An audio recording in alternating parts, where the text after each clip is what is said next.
Jacinda knew when it was time to quit and Boris Johnson didn't. Hasta la vista, baby. Well, on the vlog this week is Rachel Schofield to tell us what the signs that we should be looking for are when we think it might be time to make a big move in our job or career. So if you need help to work through some of this, to think what could be the next step, then my book, The Career Change Guide, 5 Steps to Finding Your Dream Job, has got lots of exercises and ways to help you get through all of this muddle in the middle.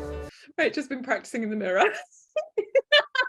I think the signs fall into 2 categories. There are kind of the danger signs, which are real red flags, which are when you are in a properly toxic environment where conflict is rife and potentially there is an impact that you're feeling in your personal life, in your relationships, that work is dominating everything. That is definitely a sign. But in a way, nobody mistakes those ones. It's the subtler ones that cause us to procrastinate for a long time thinking we're unhappy. So, for example, you feel you're just not growing in the role. You're not learning anything anymore. That can be hugely important for people. They're just sort of stuck. They've reached stasis and it's boring and it's not motivating. It's not exciting. I think the idea that you're out of kilter, this is a sort of more psychological one, but the work has no meaning for you anymore. It sounds very dramatic, but that sense that, what do I do this for? Does it have any real impact? Is this fulfilling? Do I sense that my work has purpose? Who are you?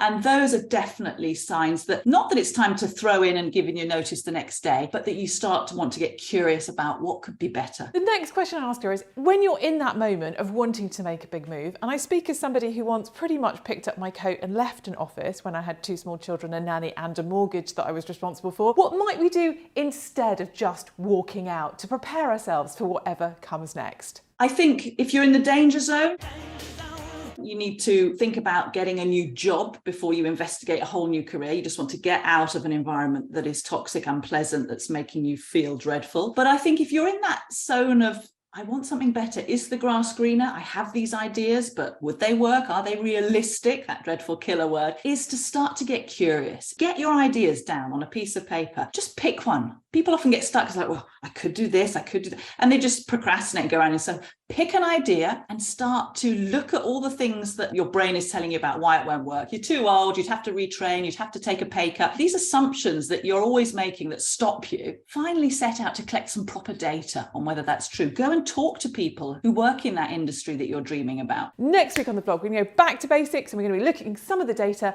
around trends at work. I'll see you then.